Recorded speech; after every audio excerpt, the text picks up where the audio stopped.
Dear students, welcome to this class. In this class we are going to discuss about the work done under the internal energy change for an isothermal process. So W and dV for an isothermal process. It is coming under the unit first law of thermodynamics only. So before going into the topic, you should remember that there are four types of process already we had discussed. Isothermal process, in which the temperature is constant and there is no change in the temperature, so the difference in the temperature are dT is equal to 0, but dQ is not equal to 0, that is change in the heat is not equal to 0. Temperature is constant in the case of isothermal process, whereas in the case of adiabatic process where dQ is equal to 0, Q stands for heat, the change in the heat is equal to 0, but there is a change in the temperature, that is dT, change in the temperature is not equal to 0. So heat is constant here in this case. In the case of adiabatic process, no change in the heat, whereas in the case of isobaric process, the change in the pressure is constant, then there is change in the pressure is dP is equal to 0. And in the case of isochoric process, dV is equal to 0, that is the volume is constant, volume is kept constant. So these things already we have discussed. So based on this, we are going to discuss about the work done for an ideal gas. No doubt we are not going to discuss about the real gas, we are going to discuss about an ideal gas under isothermal conditions, under an isothermal process. So in which the temperature is kept constant, that means isothermal stands for temperature is kept constant. Right now for this, let us assume the expansion of an ideal gas at a constant temperature, that means isothermal condition, in a frictionless cylinder like this, where the heat is given to the system, so there is a change in the volume. The gas, that is an ideal gas, you know what is an ideal gas? Ideal gas is nothing but the gas obeys the gas equation, PV is equal to RT, and it is for 1 mole of the ideal gas. Ideal gas equation is PV is equal to RT. So that gas obeys the gas equation, and the ideal gas, there is no attraction or repulsion between the molecules. So in the ideal gas, the gas absorbs heat and it undergoes expansion from the volume V1 into volume V2. So here the initial volume is V1 and the final volume is V2. So the gas undergoes expansion. So in this process we are going to calculate the internal energy of the system as well as the work done by the system.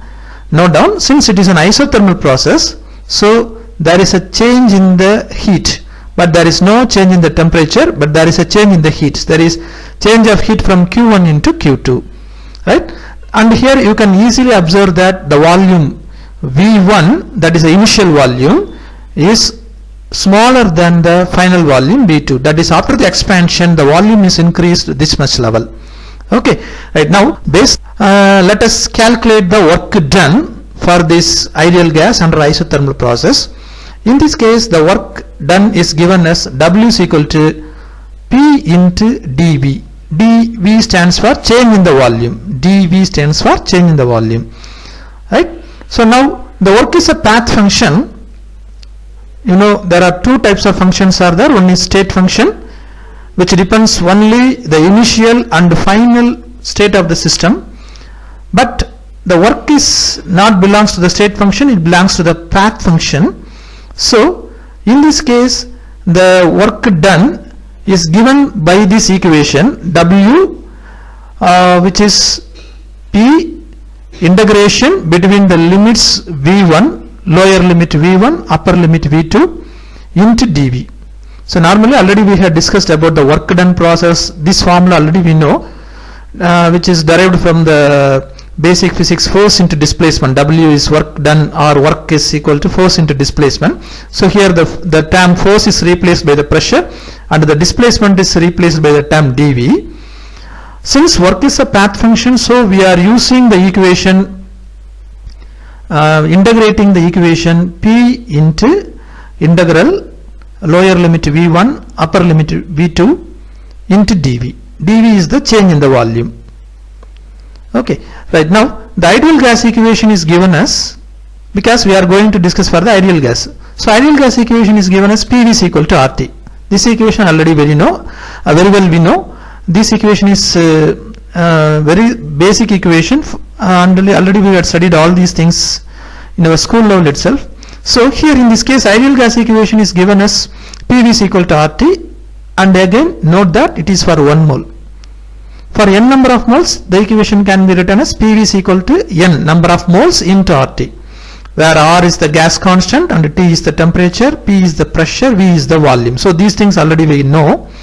So now the thing is, in this case we are going to take the P and we are going to substitute the P, and you know that since P is a constant here, the pressure is kept a constant, so it is outside the integration. So now we are substituting the value of P from the ideal gas equation PV is equal to RT, then this equation is converted into this.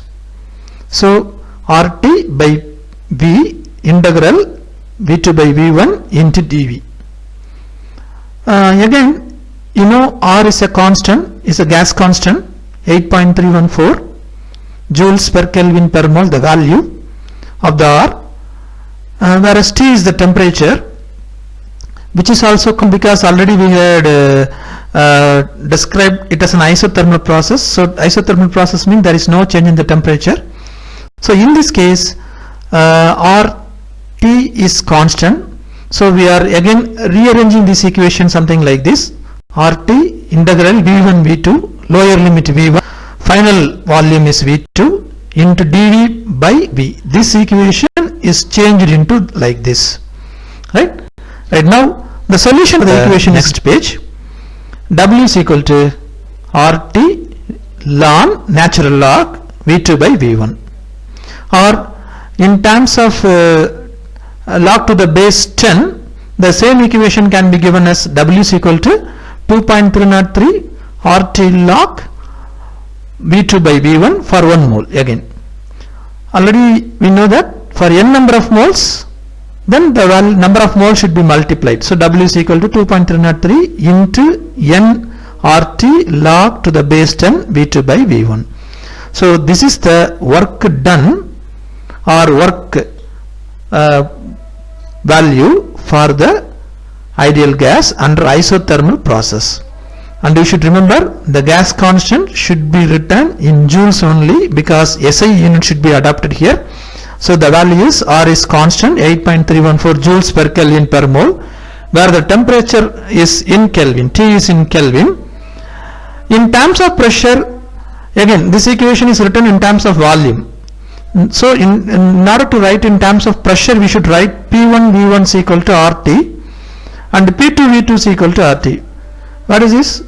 Suppose assume that if the pressure is also undergoing a change, then P1 V1 is equal to RT and P2 V2 is equal to RT. Here you should know there is no, we are not putting T1 or T2 because temperature is constant. So right hand side of the equations are same. So we can come to the conclusion that P1 V1 is equal to P2 V2, since T is a constant one, temperature is constant one.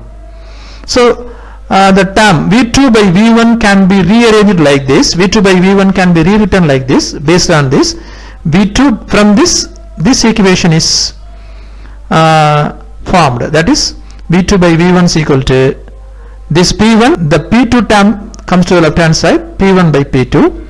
So the term V2 by V1 in this equation is replaced by P1 by P2 term.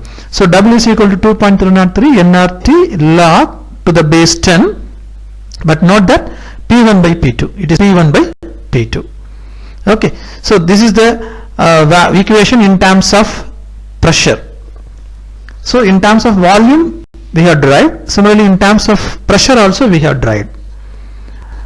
Now based on this, let us calculate the work done for an expansion of the ideal gas carbon dioxide of mass 88 gram at 27 degrees Celsius from 3 liters to 6 liters. So by using this problem, it is we can easily understand the work done value exactly. So the required formula is again the same formula.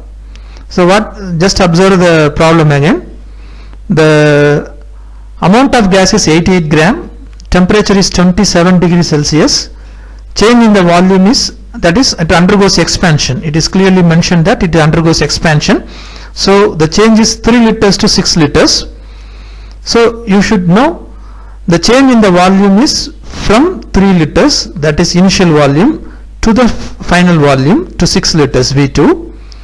So you just collect all the required data, V2, V1, and most importantly the temperature is given in Celsius. Since it is an isothermal process, so only one temperature value is given.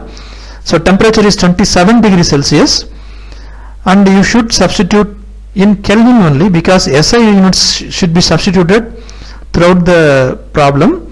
We have substituted the value of R as joules. So here the R is 8.314 joules per Kelvin per mole, and the temperature is 300 degree Kelvin. And again, the most important thing is the number of moles, N. Number of moles is, what is, how to calculate number of moles?